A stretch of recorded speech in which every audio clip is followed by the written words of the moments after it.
Hello and welcome. My name is Mark. This is Riffle Shuffle and Roll, and today we're going to do a review for The Fox in the Forest, a game from 2017. And I have a very special guest here, Taylor from Taylor's Trick Taking Table. Welcome, Taylor. Hey, how's it going, Mark? Thanks for having me.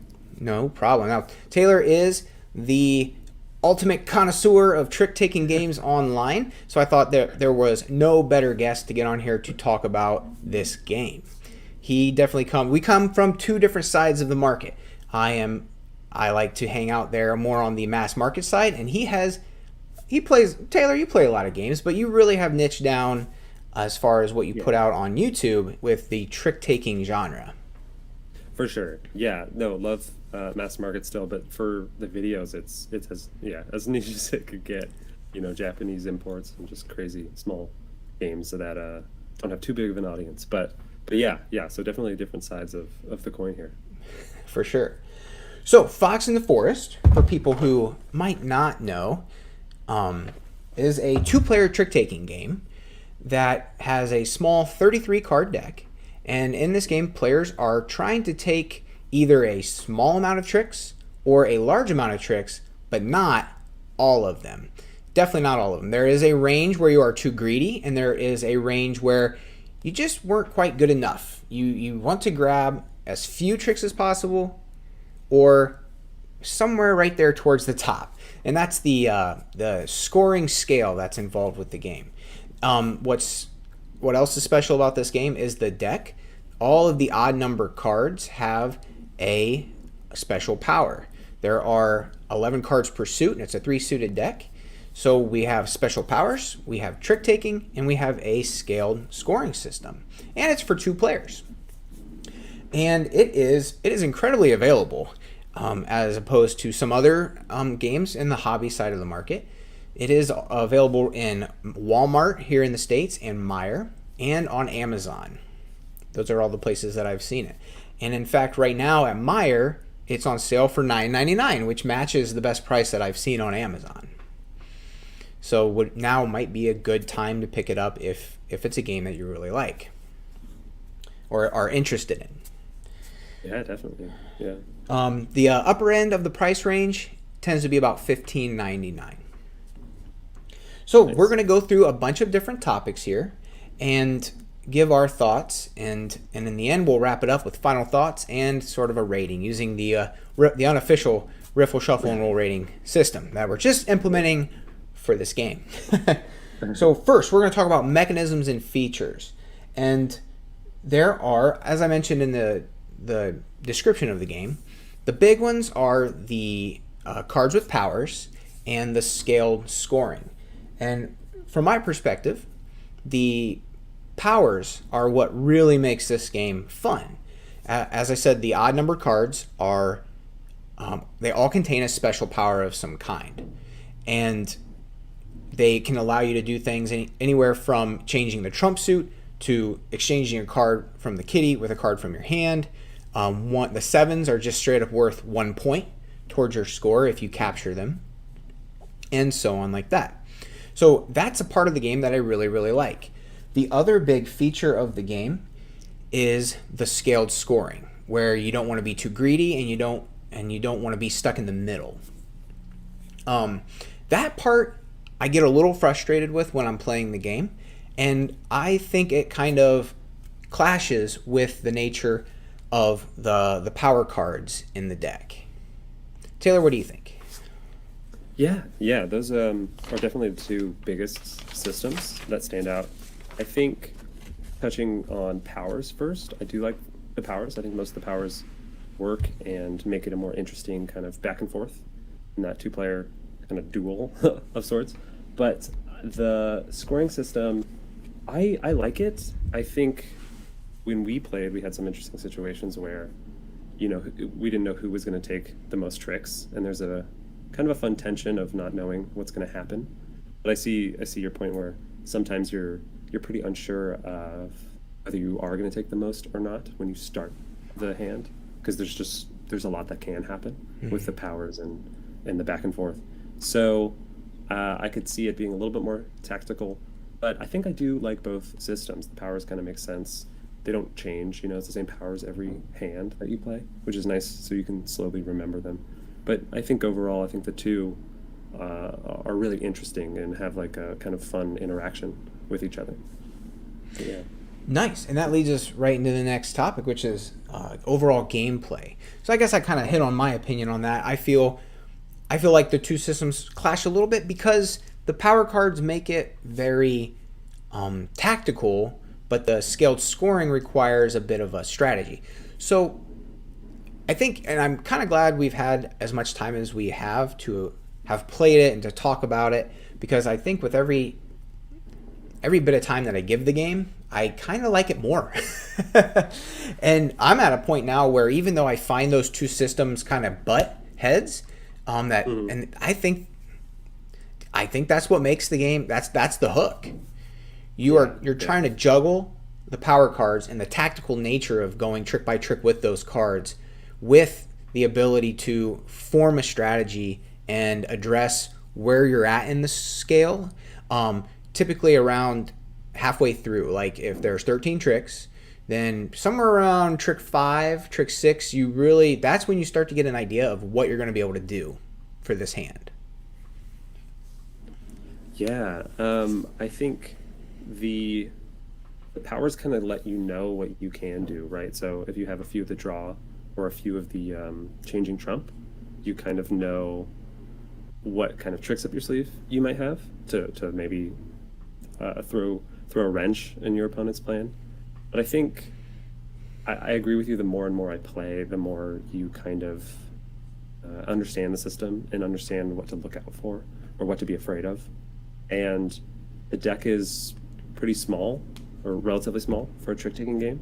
And so you can kind of keep track, I think, a little easier in this game, especially when certain cards are super powerful. You can keep track of those, like, oh, have all the cards that draw from the kitty, have they all been played? Mm-hmm. So you know whether to expect that kind of twist at the end or not.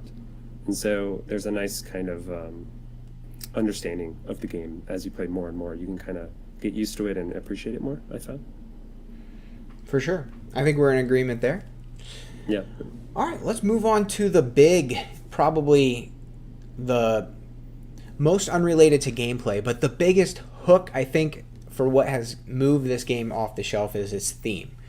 The Fox and the Forest theme. So there was 3 prongs, or 2 prongs, I guess we could say. There's 2 main prongs to the theme. First, it's the theme that's been attached to the game itself, which might be considered more flavor than theme because of that, what I think we might agree on is a disconnect between the theme and the gameplay. But there's definitely a lot of theme or flavor in the game itself. But then there was also a fairy tale created, or a story created specifically for the game to really tie everything together, the graphic design and the theme with the gameplay mechanics or mechanisms.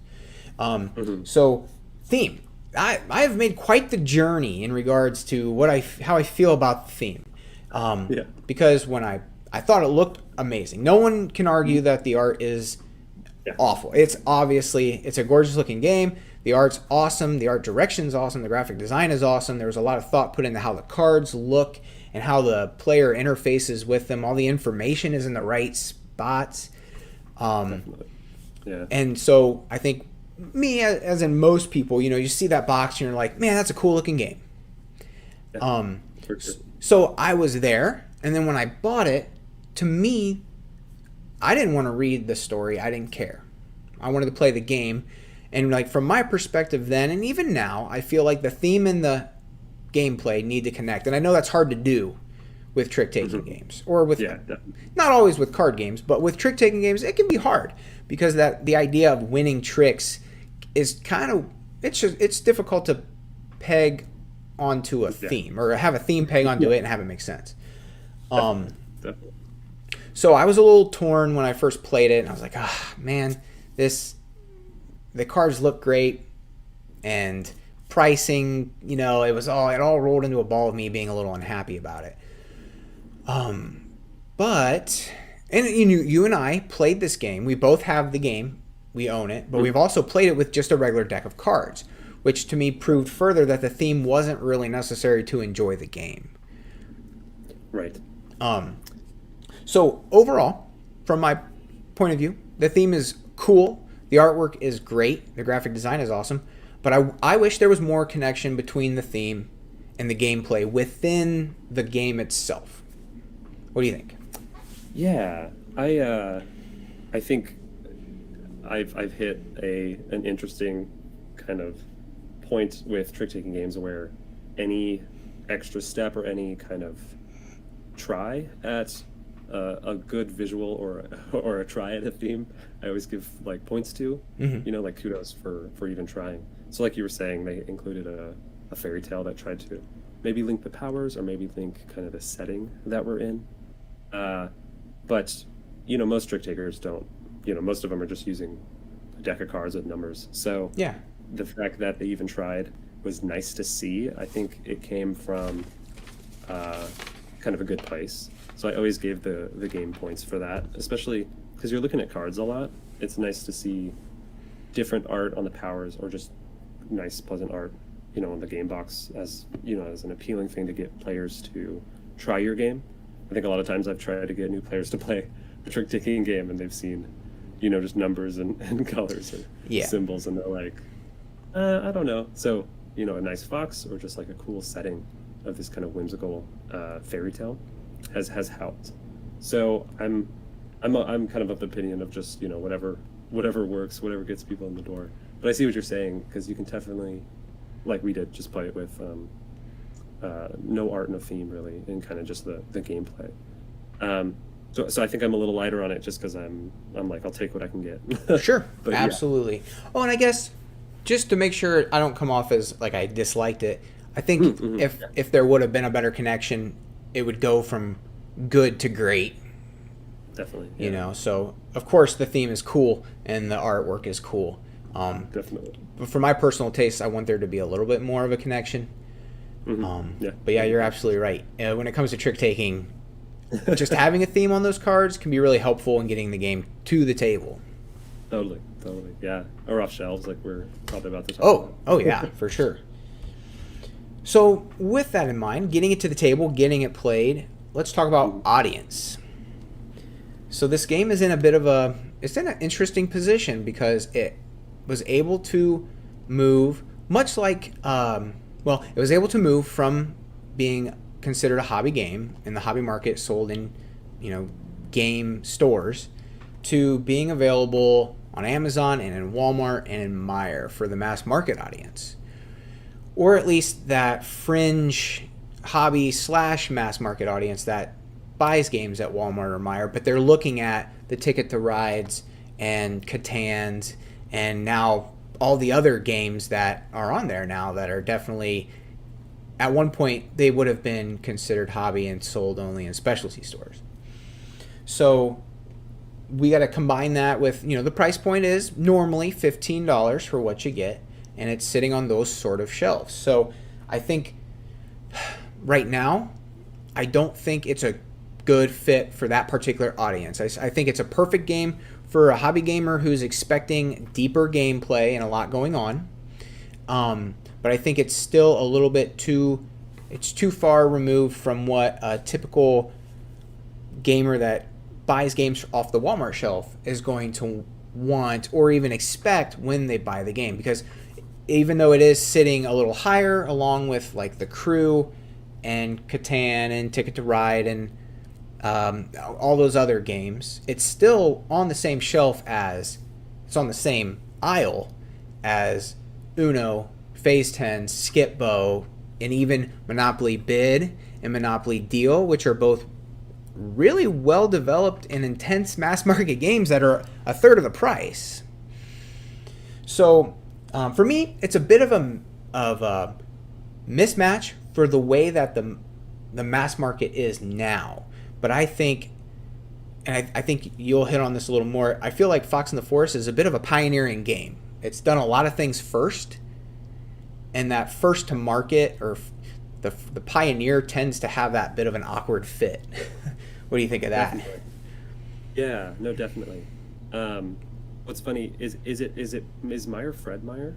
or is that just called Meyer over there? Yeah, it's just Meyer. I think it's kind of a Eastern United States, maybe from like Michigan on down, Yeah, kind of yeah, thing. we have Fred Meyer over here. So, Oh, but sorry.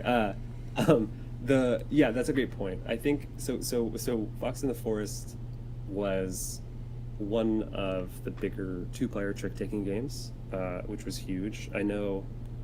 I mean, even now, because I think it was 2017, right? So hmm 4 years later, two-player trick-taking is a little bit foreign to people who even play trick-taking. Uh, think they want more people at the table, more of yeah, that kind of bouncing and card play. But so so the two-player aspects, and then even having that art and kind of powers, I think there was a good amount of newness and freshness on the scene.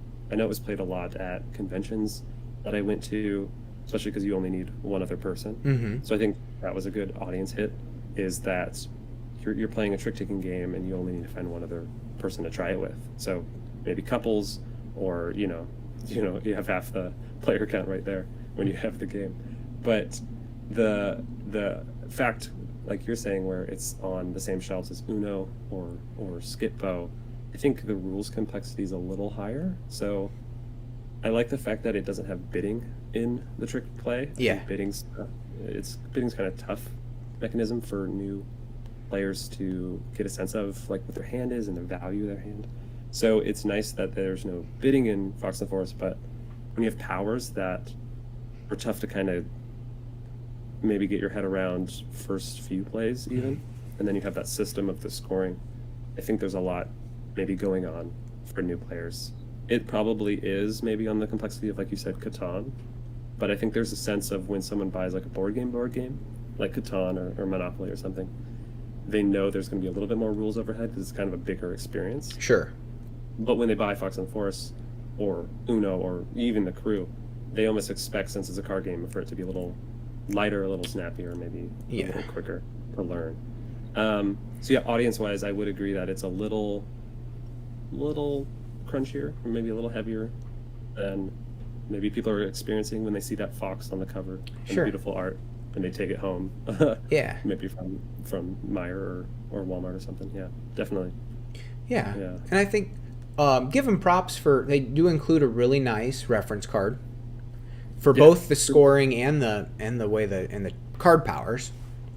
yeah, yeah, and for and sure. they do try. I mean, they position the game itself is very strategically positioned on the shelf, not with those other games. Hmm. So I guess just to keep it framed where they are trying to differentiate it. Yeah, But I don't know if people put that together subconsciously, if they're like, oh, this game is over here with these bigger games, right. so it's Yeah. different, it's special.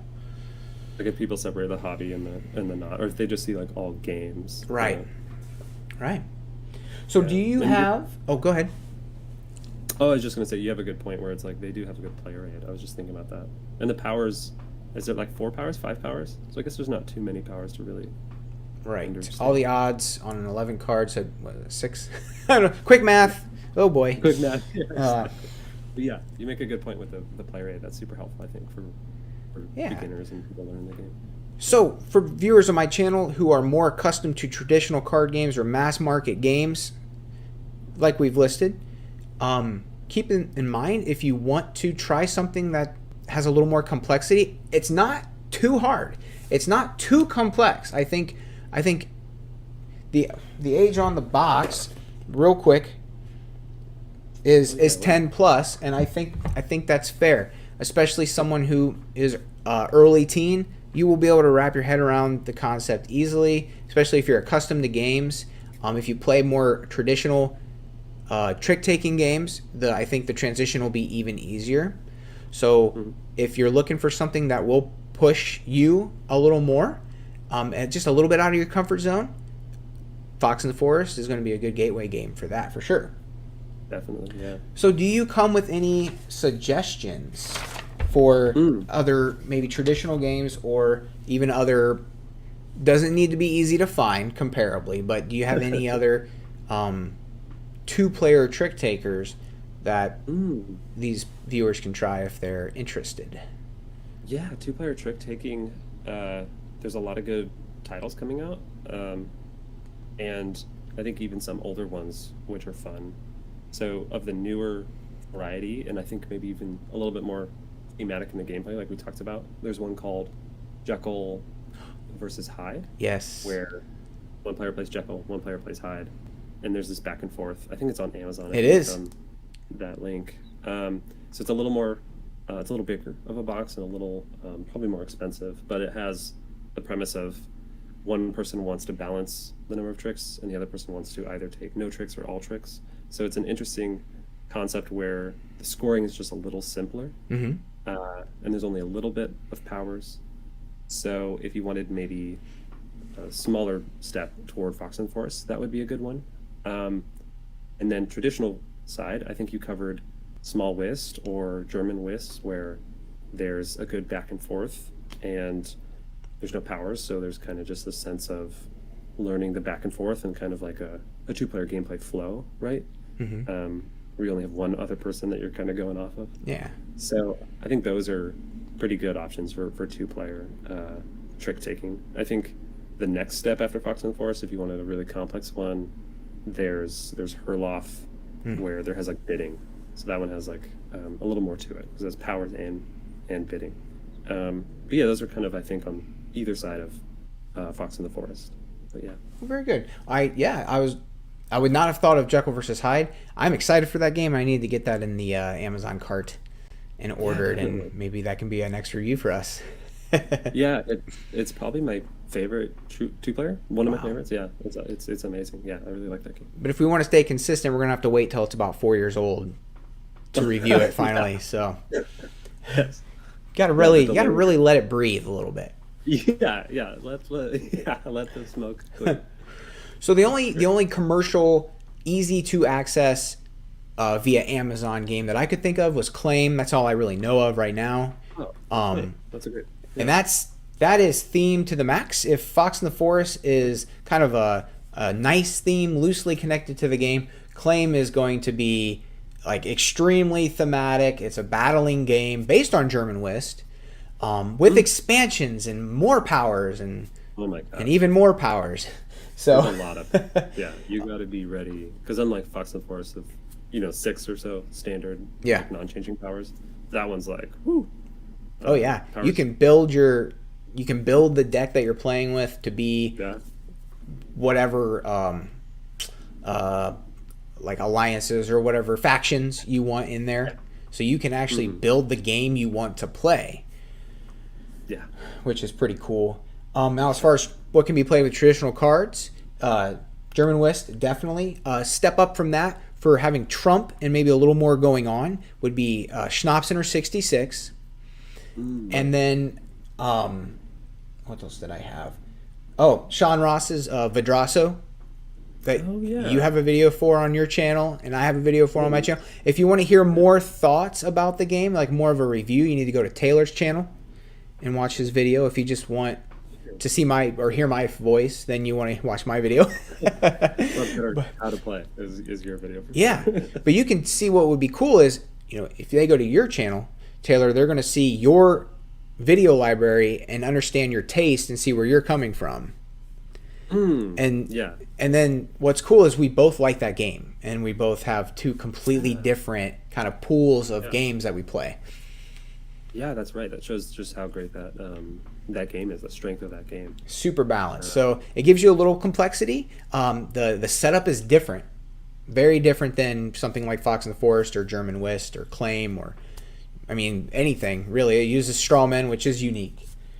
Yeah. And then I think my other recommendation, if this is okay, but Cupid, I didn't want to. Oh sure. Design my mark here is an amazing two-player trick taker where, again, like Fox and the Forest, there's set number of powers. There's cards that have powers on them that do nothing too wild, I'd say, because Fox and the Forest, you draw from the deck or you change trump, but those are win any trick or this beats that type of back and forth. But that is amazing two-player racing kind of trick taking game that I think is amazing. You could show that to anyone, anybody. Cool. So I think that's also a great recommendation if you're in this kind of 2-player trick taking hunt. Well, yeah. Well, thank you, and thanks for sharing that. Yeah, links for all this, links to Taylor's channel will be down below. Links to these videos. Even I'll try to get links to Amazon for the certain games: Jekyll versus Hyde, Claim, Right. Fox in the Forest. Amazon links in the description. So let's wrap this up with our final thoughts here. The official. I almost said Taylor's trick taking. No. The official Riffle, Shuffle, and Roll scale for judging a game. We have 3 ratings here. We have at the very bottom, no fun. Meaning, let me read the official description real quick. No fun. I might, but probably won't play this game if someone else wants to. So someone asks me to play, I'm going to say no, most likely. Right. I will never suggest this game. It's just not my cup of tea. Okay. The middle of the scale is fun. I want to play the game. I'll play it if someone else suggests it, and I might even suggest it to others depending on the crowd. Yeah. And at the top is very fun. I'm going to bring this game to every game night. I want everyone to play it. I'm going to tell everybody about it. I am the harbinger of this game. Right, yeah. So that's our scale. Would you like to go first? Sure. I bring it to every. It's funny because like we mentioned, it's like 4 years old. And Yeah. I think I have a bad habit of cult of the new. So while I do think this is a quite fun game, I think my rating would be fun. So I would love to play it if someone suggests it. But also, I think if someone wanted a 2-player game or they were curious of trick taking, and I thought they could handle maybe a little bit more rules, I would definitely pick this as something to show them. I think the 2-player only trick taking window is also small enough to where this is always in the contention for me if I have one other person and want to show them trick taking. So yeah, I'd go fun. I think that's a great rating for me.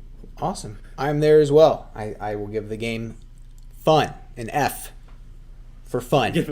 An F for fun. Yeah, I want to play this game. I think, let's see if I'm going to make sure. I've definitely changed a lot on my overall feeling on the game because I think when we first started playing together and when we first started talking about it, I was a little more sour on it. But this is definitely a game that has grown on me. And even after we finished playing through our sessions, I've been wanting to ask you to play again because awesome. I want to play it more. And I got the wild idea of what would happen if we made a double deck and played teams with 4. Oh, Fox is in the forest. Yeah, I mean, why not? Right? It might. That's interesting. It could be good. Who knows? Well, you don't know until you try. But why not? I mean, but so I'm at fun, and the game continues to grow on me. Right. And it might. It has very little competition, as far as I know. Jekyll versus Hyde might come in and steal the show. I don't know, but man, this game has had legs. 4 years strong. It's only getting more and more available. And it's rated super high on the Trick Taking Guild. Oh yeah, I love it. And I think it's like one of the top 15 trick takers ever over there. Yeah, and I'm starting to understand why. I think I'm excited to see what this game is 10 years from now. I would like to see it get a reprint that maybe is a little more, like if they can reprint more of them and bring that price down even more, and maybe rethink the packaging a little bit so it's a little more, on the shelf there in the spot with the other $6 or $7 games. I think that would be really rad. That's where I'd like to see it go. Mm-hmm. So, okay. Well, any last words? Any last words? No, I think this is, like you're saying, it has staying power. Talk about it in 4 years. I don't know how quick that board gaming trick taking hobby really goes, but I think I still see it being played at conventions and talked about. So it's definitely got legs. Yeah, I think it's a great game. Awesome. Well, thanks for being here, Taylor. This has been a lot of fun. Yeah, for sure. Thanks for having me. It's been great. Everybody needs to go check out Taylor's Trick-Taking Table. Do not mind trick or table. They are ornery, but they're enjoyable to watch on TV or on the YouTube. Exactly, yeah. Oh, man. All right, well, take care, everybody. Until next time, keep on playing. Thanks.